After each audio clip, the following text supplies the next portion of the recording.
Hello my lovely student, this is Neha and welcome back to the channel. In this session I will be starting exercise 11.1 and question number 6. A chord of a circle of radius 15 centimeters at an angle of 60 degree at the center. Find the area of the corresponding minor and major segment of the circle और use pi equal to हमें पाई की value 22/7 नहीं करनी है। पाई की value हमें रखनी है 3.14 एंड √3 की वैल्यू जहाँ भी आती है उसकी वैल्यू रखनी है 1.73। तो सबसे पहले हम एक सर्कल ड्रॉ करते हैं। सर्कल ड्रॉ किया, वो बोल रहा है एक कोड। इसमें क्या है, हम लेट करते हैं एक कोड और कोड को नाम दे देते हैं ए एंड बी, और जो सेंटर को लेट करते हैं ओ, जो कोड से पॉइंट जो ज्वाइन हो रही है, कोड की जो एंड पॉइंट सेंटर के पॉइंट से जो ज्वाइन हो रही है वो एंगल कितने का बना रही है, 60 डिग्री का एंगल बना रही है। हमें रेडियस कितनी दे रखी है, ओ ए यहाँ पे रेडियस है जो हमें दे रखी है 15 सेंटीमीटर। और हमें फाइंड करना है माइनर और मेजर दोनों सेगमेंट फाइंड करने हैं। और याद मैंने आपको बताया था जो कोड होती है वो हमारा क्या बनाती है, सेगमेंट बनाती है। और इसका फॉर्मूला भी मैंने याद करवाया था। Area of the minor segment का फॉर्मूला होता है area of the minor sector minus triangle O A B, ये याद रखना। और area of the minor sector का फॉर्मूला होता है थीटा अपॉन में 360 डिग्री मल्टीप्लाई पाई आर की स्क्वायर माइनस यहाँ पे ट्रायंगल ओ ए बी।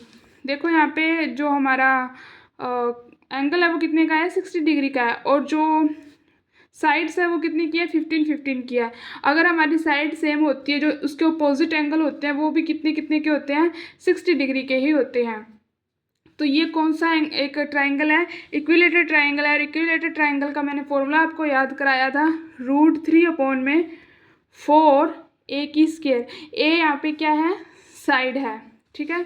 अब हम वैल्यूज़ रखते हैं। हमारे पास थीटा कितना है, 60 डिग्री है, अपॉन में 360 डिग्री। पाई की वैल्यू हमें रखनी है 3.14 मल्टीप्लाई आर रेडियस कितनी है हमारे पास 15 × 15 है, माइनस एंड √3 की वैल्यू हमें क्या रखनी है 1.73 अपॉन में 4। और ए क्या है, यहाँ पे साइड है, साइड कितनी दे रखी है 15 × 15। अब जो कैंसिल हो रहे हैं उनको कैंसिल करते हैं, 60 से 360 कैंसिल हो जाएगा, ठीक है। एंड ये 3 के टेबल में कैंसिल हो जाएंगे 15 और 6, और 2 के टेबल में ये कैंसिल हो जाएगा, तो यहाँ पे आ जाएगा 1.57, ठीक है। अब hमारे पास रहता है 1.57 मल्टीप्लाई में 5 और मल्टीप्लाई में 15। आप इन तीनों का मल्टीप्लाई कर लेना, इन तीनों का मल्टीप्लाई करोगे तो आंसर आएगा 117.75 माइनस।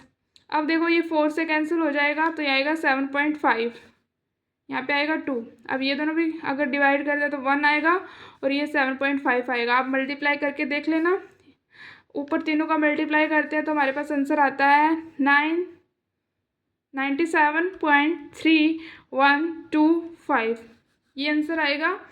अब सब्ट्रैक्ट करते हैं इसका, तो इसमें से ये माइनस करेंगे तो हमारे पास आंसर कितना आएगा 20.4375। और हमें फाइंड क्या करना था, area of the minor segment. इसकी यूनिट लगा देते हैं सेंटीमीटर की स्क्वायर, ओके। एंड सेकंड हमें फाइंड करना है मेजर सेगमेंट। मेजर सेगमेंट का फॉर्मूला भी मैंने याद कराया था आपको, area of major segment. Formula होता है पाई आर की square minus area of minor segment, ये फॉर्मूला याद रख लेना। और मेजर सेगमेंट क्या होता है, ये जो बड़ा वाला एरिया है ये सारा क्या है, मेजर सेगमेंट है, ठीक है।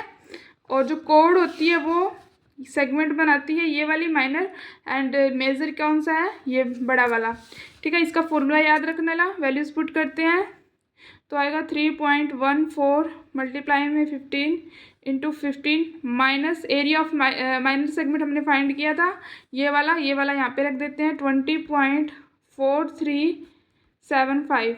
इन तीनों का मल्टीप्लाई करके देख लेना, इन तीनों का मल्टीप्लाई करेंगे तो आंसर आएगा 706.50 माइनस ये लिख देते हैं एज इट इज़ 4375। इसमें से ये माइनस करेंगे तो कितना आंसर आएगा, आप माइनस करके देख लेना। 686.0625 यूनिट लगा देते हैं सेंटीमीटर की स्क्वायर। ठीक है, समझ आया क्वेश्चन। अगर आपको मेरी वीडियो अच्छी लगी हो तो please like share and subscribe. Thank you so much students.